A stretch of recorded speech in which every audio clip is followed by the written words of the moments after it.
The moment I walked into that conference room, my aunt and uncle were already seated like they owned the place. Maybe they thought they did. My uncle had his sleeves rolled up to the elbows, a legal pad in front of him, a pen tapping the table in that slow, deliberate way he always did when he wanted you to know he was the smartest person in the room. My aunt sat beside him, perfectly still, her hands folded in her lap, wearing that particular expression she saved for moments when she was about to take something from someone and had already decided she deserved it. I was 28 years old, sitting across from two people who had spent the last 3 weeks trying to convince the world I had stolen my grandmother's house. The Mediator. A quiet man named Mr. Hadley was sorting papers between us. He glanced at me once over his glasses, a quick, neutral look. Then he looked at my uncle and something shifted in his face. Not recognition exactly, more like the flicker you get when a name in a document connects to something in your memory. He looked back down at the file, then up at me again. "Your grandmother," he said slowly, "was Eleanor Marsh?" My aunt's pen stopped tapping. I said yes. Mr. Hadley set down his papers. He took off his glasses and pressed 2 fingers to the bridge of his nose for a moment, like he was organizing something behind his eyes. When he looked up again, his expression was different. Not soft exactly, but different. "I knew her," he said quietly. "She used to teach at the community college downtown. Adult literacy program. I was one of her students when I was 19. He paused. "She changed my life." Nobody in that room said anything for a long moment. Then my uncle cleared his throat and said, "Well, that's a lovely coincidence. Shall we proceed?" And I watched him smile.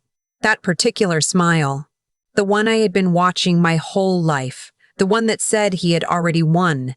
That the details were just formalities now. That I should go ahead and feel whatever I needed to feel about losing, because it was going to happen regardless.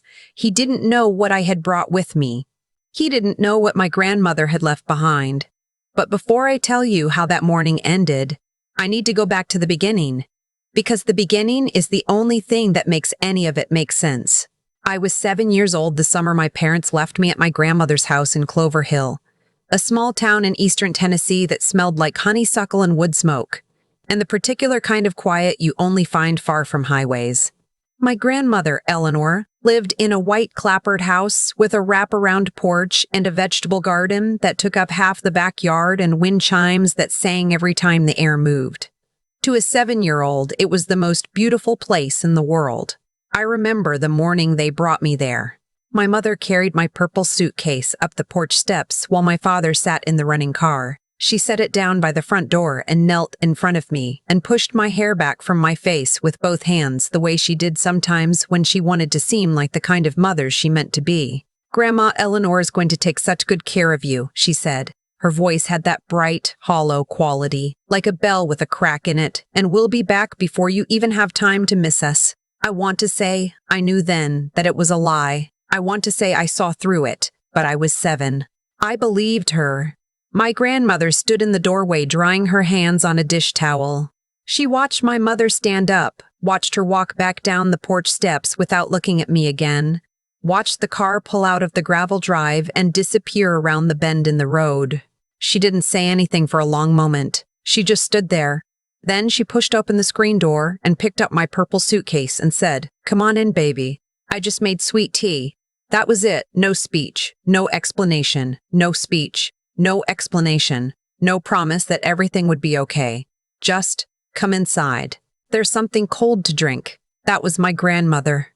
My parents didn't come back before I had time to miss them. They didn't come back for my 8th birthday or my 9th. They called occasionally in the first year. Short calls with long silences that I would replay afterward, trying to find something in them I could hold on to. By the time I was 10, the calls had mostly stopped. A card came at Christmas sometimes, a $20 bill tucked inside, their names signed in my mother's handwriting without a message. My grandmother never spoke badly about them in front of me, but she also never pretended the situation was something it wasn't. When I was about 9, I asked her why they left me. We were sitting on the porch, shelling butter beans into a metal bowl, and the question came out of nowhere, the way big questions do, when you're a child, just appearing in your mouth, fully formed. She kept shelling beans for a moment. Then she said, "Some people are not ready to be parents when parenthood finds them. That's not your fault, and it's not an excuse. It's just the truth of it." "But they wanted to be ready for you?" I asked. I was thinking of myself, whether I was the reason they weren't ready. She set down the bowl and looked at me. Her eyes were dark and very clear. "Loving a child is a choice you make every single day," she said. "Some people make it. Some people don't. The ones who don't lose something, they'll never get back. That is their consequence to live with. Not yours." I didn't fully understand what she meant, but I held on to it the way you hold on to things you don't understand yet, waiting for the day when they open up. My grandmother was 63 when I came to live with her, a retired high school English teacher who had started a second chapter as a volunteer literacy instructor at the community college downtown. Her house was full of books, stacked on shelves, piled on the coffee table, wedged into windowsills. She read the way other people breathed. She made me read too. Every night after dinner, we each read for an hour in the living room, her in her armchair, me on the couch, no television. Just the sound of pages turning and the occasional creak of the house settling. She used to say that every book was a conversation across time. That person sat down and put their entire interior world onto a page, she'd say. And now you're sitting in Tennessee, decades later, having that conversation with them. The whole span of human experience fits inside that. Don't ever take it for granted. She taught me other things, too. She taught me to cook, starting with the basics, scrambled eggs and cornbread and her mother's recipe for beef stew, then working up to more complicated things, slow-roasted pork and biscuits from scratch, and the particular lemon pound cake she made every year for the church social. She taught me to balance a checkbook when I was 12. She went over the household bills with me, explained what each one was, showed me how to read a mortgage statement. "I'm not trying to make you anxious," she said. "I'm 28, make you capable." When I was 15 and my best friend at school started spreading a rumor about me, something petty and untrue, my grandmother sat across from me at the kitchen table and listened to the whole story without interrupting. When I finished, she said, "Now, what is actually true?" I told her the truth. "Then you know something she doesn't," she said. "You know the real version. She only has the one she invented." Which one do you think is going to hold up? I went back to school the next day, and when my friend confronted me in front of everyone at lunch, I didn't cry and I didn't yell. I just looked at her and said, "That's not what happened," calmly, and I held her gaze until she looked away first. My grandmother had given me something without naming it. She was always doing that. The years passed the way good years do, quietly, without fanfare. I went to the state university on a scholarship I applied for with my grandmother's help at her kitchen table, checking and rechecking the essay I wrote about growing up in Clover Hill. I called her every Sunday without fail.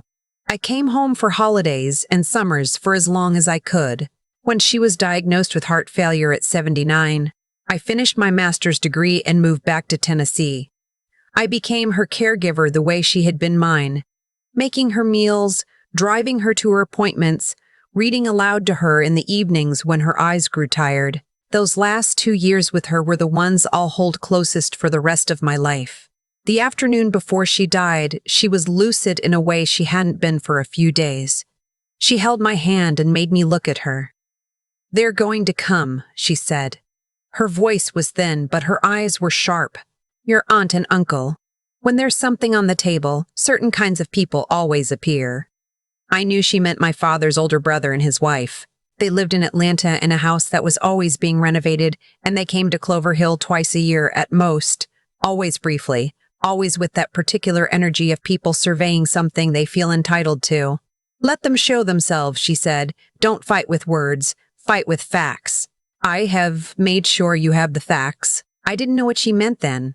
I found out 3 weeks later when the estate attorney read her will. She had left the house and everything in it to me, not split, not shared, to me. My uncle stood up from his chair before the attorney had finished the sentence. The days after the will reading were education in how fast family can become strangers and strangers can become enemies. My uncle retained a lawyer inside of 48 hours. My aunt stopped answering my texts. The estate attorney, a careful, methodical woman named Miss Hartwell, walked me through what was coming with the kind of calm you develop only by having seen it many times before. "They're going to claim she lacked capacity," she said. "They're going to imply you had undue influence. They're going to make the last 2 years of your life, the years you spent caring for her, look like premeditation." That last word landed somewhere uncomfortable. "What do I do?" I asked. "You document everything," she said. "And you find yourself a very good attorney." I found Carla Jeffries. She'd been a public defender for 12 years before going into private practice, and she had the kind of quiet precision that doesn't waste words. She sat across from me at her desk in a small office downtown, listened to everything without writing anything down, and when I finished, she said, "Your grandmother was thorough. She understood what she was doing." I asked what she meant. "She had a capacity evaluation done 14 months ago, an independent psychiatric assessment not requested by the estate attorney by her. She paid for it herself and filed the results with the will." Carla slid a copy across the desk. She knew this was coming. I sat with that for a moment. My grandmother in her kitchen, 14 months ago, quietly making sure her enemies couldn't take what she'd built. She hadn't told me. She didn't want me to carry it. The period that followed the filing of my uncle's lawsuit was the longest season of my life. He and my aunt gave a statement to a local news outlet in Atlanta, framing the story as a grieving family robbed of their inheritance by a manipulative niece who had isolated a vulnerable elderly woman. The story got picked up online. My name, my face, my college headshot appeared on websites I'd never heard of, next to words like elder abuse and caretaker coercion. I deleted the news apps from my phone. I stopped reading the comments. I went to work every morning at the library where I had a job in the archives, and I came home every evening and I sat in my grandmother's armchair with her books and I breathed. My uncle's attorney, a man named Clifton who wore very expensive shoes and had the precise manner of someone who had been told he was brilliant, so many times he'd stopped questioning it, subpoenaed my financial records, my phone records, my medical history. He subpoenaed my grandmother's medical records. He deposed me for 6 hours in a beige conference room in Nashville, asking every question at a slight angle, trying to make every act of care look like an act of calculation. "You moved back to Tennessee after she was diagnosed," he said, not quite as a question. "She asked me to come home," I said. "She asked you? Or you suggested it when you found out the prognosis? She called me and asked me?" "I have the voicemail." A pause. He moved on. "You had access to her bank accounts?" "I paid her bills when she was too tired to sit at the computer." "Convenient." I looked at him. "She had heart failure." "It wasn't convenient for anyone." Carla touched my elbow once under the table. "Easy." The night after the deposition, I sat in my grandmother's kitchen and felt, for the first time, the particular kind of doubt that comes not from your own mind, but from the sustained application of other people's certainty. They had said it so many times in so many careful legal formulations that a small and terrible part of me began to wonder if they had somehow found a version of events that was more official than my own memory. I went into her study. I needed to be in the room where she had spent the most time. It smelled like old paper and the lavender sachets she kept in her desk drawers. Her books were all around me. Her handwriting was in the margins of dozens of them, small, precise notes in pencil, questions and arguments she was having with the text. I pulled a book from the shelf almost at random, and a piece of folded paper fell out. Her handwriting on the outside, "For Lydia, when she needs it." My name. My grandmother had left me a note inside a book. I sat down on the floor right there and opened it. "You are going to be afraid at some point," she had written. "That's all right. Fear is just the mind preparing itself for something hard. The question is never whether you feel it. The question is whether you let it make your decisions for you. I have watched you your entire life, and I have never once seen you let it. You know the truth. You were there. They were not. That matters more than anything Clifton or anyone else can argue in a conference room. Truth doesn't need permission to be true. Stand up, baby. You have everything you need." I sat there for a long time. Then I went to the kitchen, made a cup of tea, and started organizing the documents I was going to bring to mediation. My grandmother had been more thorough than even Carla knew. In the filing cabinet in her study, in a folder labeled with my name, was a record of everything. 3 years of daily journal entries she had kept specifically as a record, documenting her own mental clarity, her decisions, her reasoning. Notarized letters to the estate attorney explaining each significant clause in the will and why she had written it. A letter she had composed directly to my uncle and aunt, sealed in an envelope, with to be opened in the event of a dispute written on the front in her schoolteacher's hand. Carla read through the folder and was quiet for a moment. She was a librarian, she finally said. English teacher, literacy instructor. She documented this better than most lawyers I know. We brought everything to mediation. Which brings me back to that conference room. My uncle's pen tabbing the table, my aunt's folded hands. Mr. Hadley asking if my grandmother was Eleanor Marsh. When the session started, Clifton laid out their case with the confident efficiency of someone who has rehearsed undue influence, isolation. A vulnerable elderly woman manipulated by the one person who controlled access to her daily life. He spoke about my uncle and aunt with tremendous feeling, the grief of estrangement, the pain of watching a family member disappear behind a closed door, the heartbreak of inheriting nothing from a woman they had loved. I looked at my uncle while Clifton spoke. He was nodding slightly, performing sorrow. Then Carla opened her folder. She presented the capacity evaluation my grandmother had quietly commissioned 14 months before her death. She presented the 3 years of journal entries, each one dated and signed and clear as water, documenting not confusion but intention. She presented the call logs showing that my uncle had called my grandmother 11 times in the last 3 years of her life, and that my grandmother had declined the majority of those calls. Not because a wall had been built around her, because she had chosen not to answer. Then Carla placed the sealed envelope on the table. My uncle's expression changed. Mr. Hadley opened the envelope and read my grandmother's letter aloud. His voice was steady throughout, but at one point I saw him stop and collect himself before continuing. She had written, "I am leaving my house and my possessions to my granddaughter Lydia because she is the one who stayed. She did not stay for what I could give her. She stayed because she loved me. The difference between those two things is the entire difference in a life. To my son's brother and his wife, I wish you well. I hold no bitterness toward you. But you cannot claim love you did not practice. You cannot grieve a relationship you chose not to tend. The house goes to Lydia because the house remembers her footsteps. This is not a judgment, it is a fact." The room was very quiet. My uncle's attorney started to say something about procedural objections.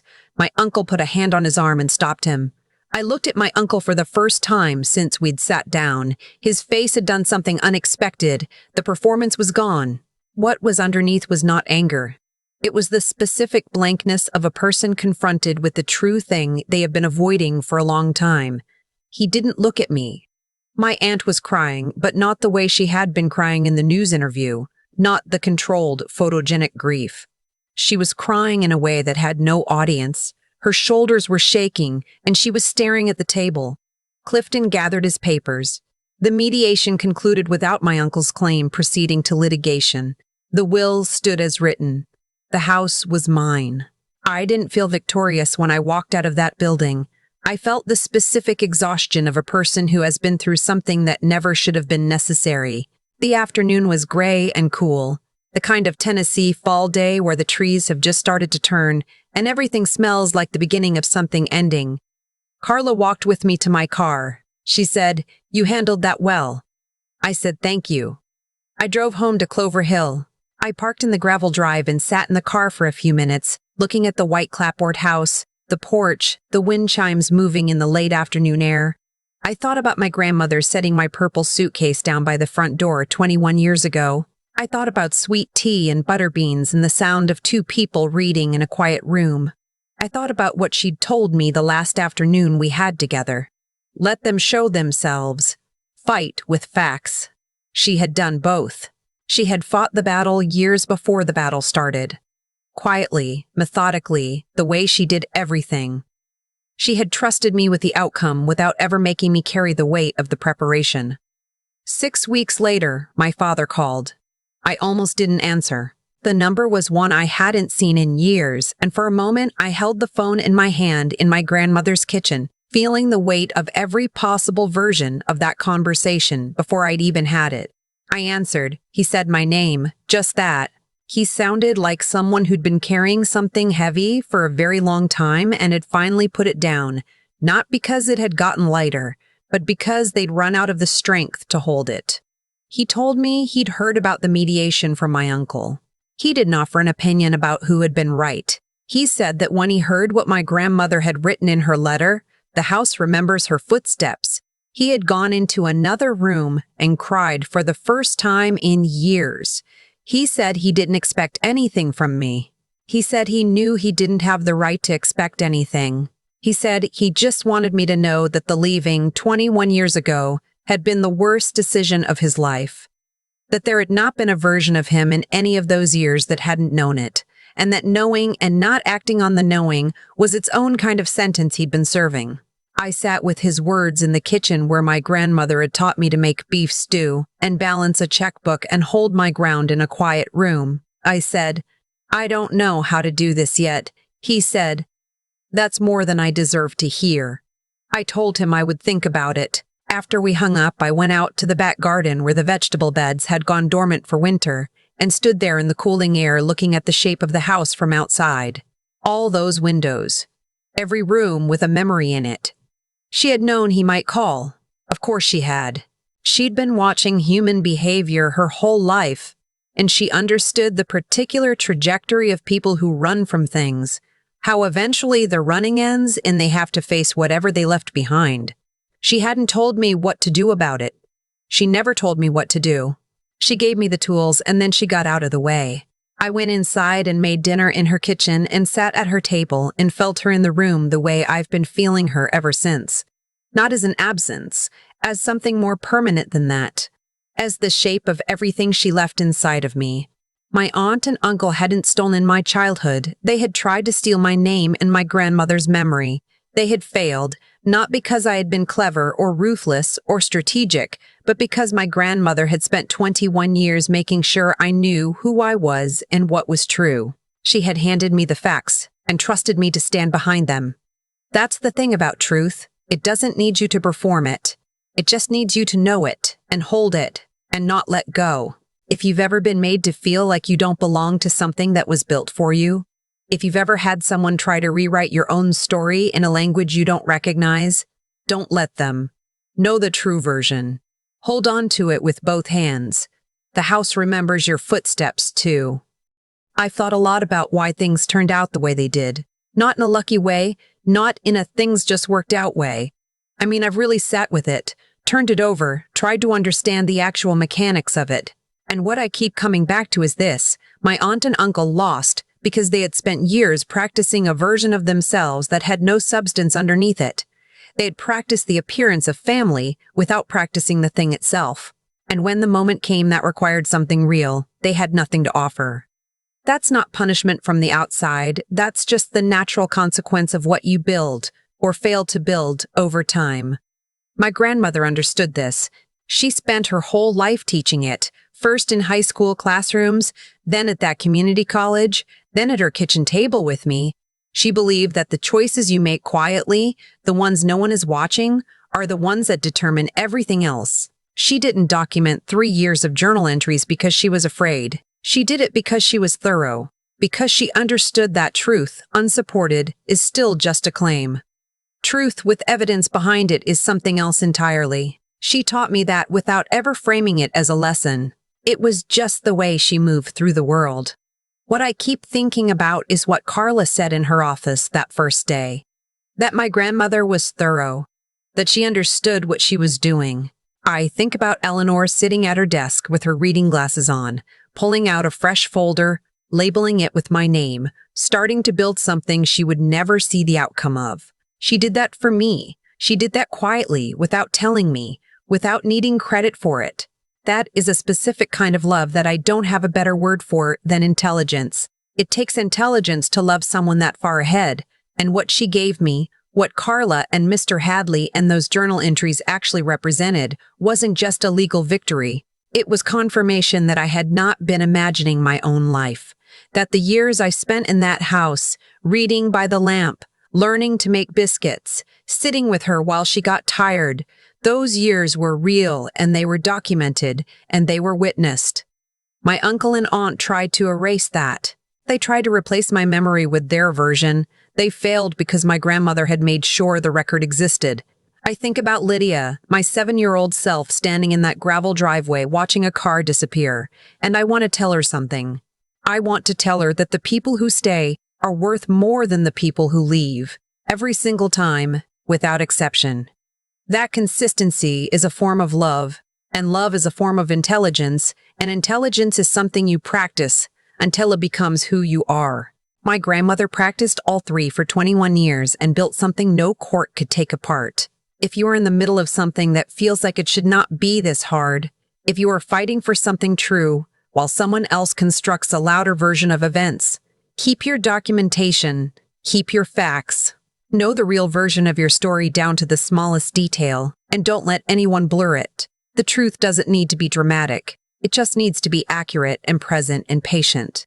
It will outlast everything thrown against it. I watched it happen in a conference room in Nashville on an ordinary gray morning. I know that it does.